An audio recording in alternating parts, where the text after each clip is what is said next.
उंगली पर उठा लिया और उठाने के बाद में इतना गोवर्धन पहाड़ गर्म हुआ है, इतना तेज गर्म हुआ है कि जैसे ही बूंद महाराज उस पर गिरती है तो वाष्प बन करके आज उड़ जाती है।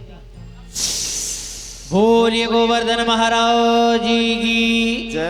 उसके बाद में धीरे धीरे और समय जब व्यतीत हुआ,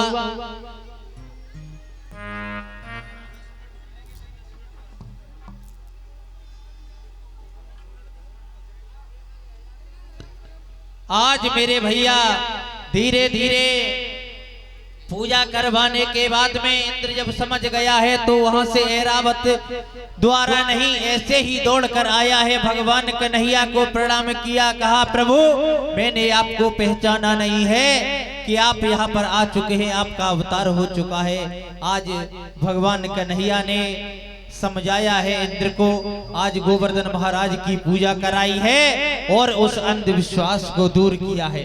आज मेरे भैया इधर सभी ब्रजवासी बड़ा ही खुशी हैं और खुशी मनाने लगे हैं। उसके बाद में इधर देखते हैं मेरे भैया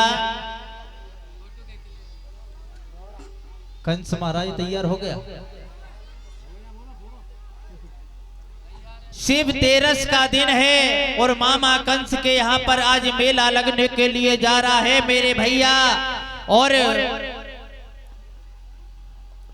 जब निमंत्रण इधर बाबा नंद के यहाँ पर भिजवाया है और कहा है दोनों बेटों को लेकर के आपको जरूर आना होगा, और जब बुलाया है उसी समय मेरे भैया आज भगवान कन्हैया और बलदाऊ जी और साथ में सखाओं को लेकर के, जैसे ही सखा महाराज भगवान कन्हैया के बिना नहीं रह सकते तो कहने लगे हैं श्याम सुंदर हम तुम्हारे साथ में ही चलेंगे। लेकिन मेरे भैया धीरे धीरे आज इधर पदार्पण जब किया है, साथ में चाचा क्रूर भी मेरे भाइयों आज चले जा रहे हैं और धीरे धीरे करके इधर जब आगे बढ़े हैं मथुरा नगरिया के सम्मुख जब पास में ही आए, उसी समय मेरे भैया धीरे धीरे आज जो साथ में ग्वाल बाल थे महाराज बड़ा ही प्रसन्न है। मेरे भैया धीरे धीरे देरी नहीं की है, आज किनारे पर जब पहुंचे हैं उस मथुरा नगरिया के तो बाबा नंद से आज्ञा लेकर के मथुरा घूमने के लिए जब वहां से चले हैं यादविंद सरकार और साथ में बलदाऊ जी को लेकर के मेरे भैया। और होता क्या है, जैसे ही आगे बढ़े हैं तो धोबी मिला है धोबी, और जैसे ही धोबी मिला तो धोबी से कहा है ओरे भैया तू कहां जा रहा है, धोबी भैया तू कहां जा रहा है। तो उसी समय मेरे भैया आज वो कहने लगा कि हम भोजराज कंस के यहाँ पर जा रहे हैं।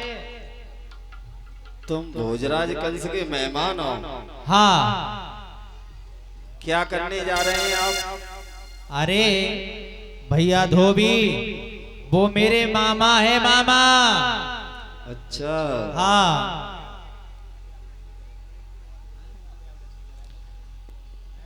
और उसी समय वो धोबी बोला है पहले अपनी शकल को देखो, है उस राजा को मामा बताने वाले मेरे भैया धीरे धीरे आज धोबी से कहा है कि भैया तेरे पास ये क्या है, और जब वस्त्र बताए हैं तो कहने लगा वो धोबी ये राजा के वस्त्र हैं, है? वो भगवान कन्हैया कहने लगे हैं राजा के हो या किसी महाराजा के, इनमें से कुछ वस्त्र हमें दे दो। नहीं। मना करने पर आज भगवान कन्हैया को क्रोध आ जाता है। उसी समय मेरे भैया क्या किया है कि 2 अंगुली से नाथ ने दिया तमाचा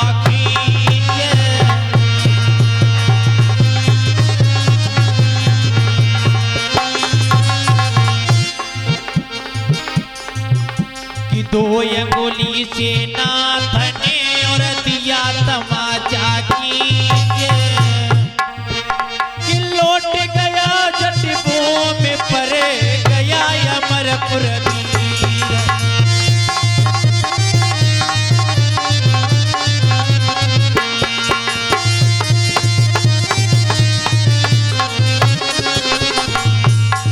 आज मेरे भैया इधर में एक ही तमाचे में उस धोबी का देहांत हो गया है।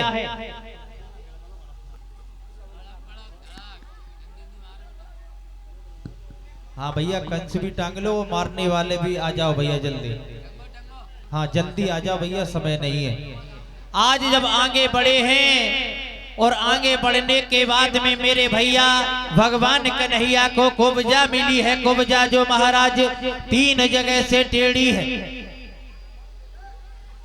लेकिन मेरे भैया आज भगवान कन्हैया आगे बढ़े हैं। पूछा है आप कौन हो? अरे सुखनैनी मृगनैनी। जब इस तरीके से प्रशंसा को सुना है तो बलदाऊ जी कहने लगे हैं, ओरे कन्हैया तू कहीं पागल तो नहीं हो गया? इस कुबड़ी से पता नहीं तू क्या क्या नाम की संज्ञा दे रहा है? तो उसी समय वो कुब्जा भैया कहने लगी है कि मैं भोजराज कंस के यहाँ पर उसके तिलक करने के लिए जाती हूँ, मेरा नाम कुब्जा है। भगवान कन्हैया पूछने लगे हैं कि कुब्जा तेरे कर में क्या है? कुब्जा तेरे कर में, कुब्जा तेरे कर में क्या है? कुब्जा तेरे कर में,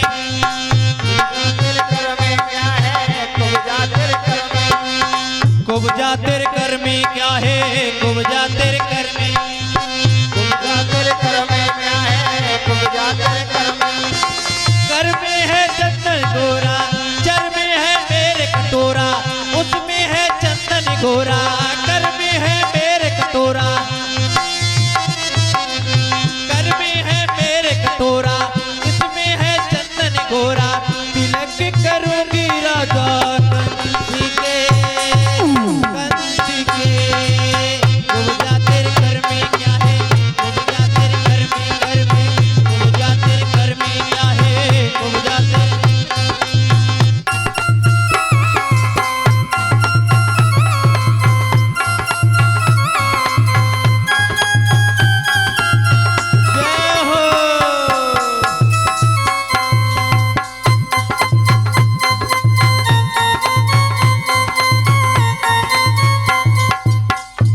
मेरे भैया उसी समय कुब्जा ने समझाया है कि मेरे हाथ में ये चंदन का कटोरा है जो मैं कंसराज के तिलक करने के लिए जा रही, और ये क्रिकेट कमेटी भोले बाबा के समर्थक 51 रुपए अभिषेक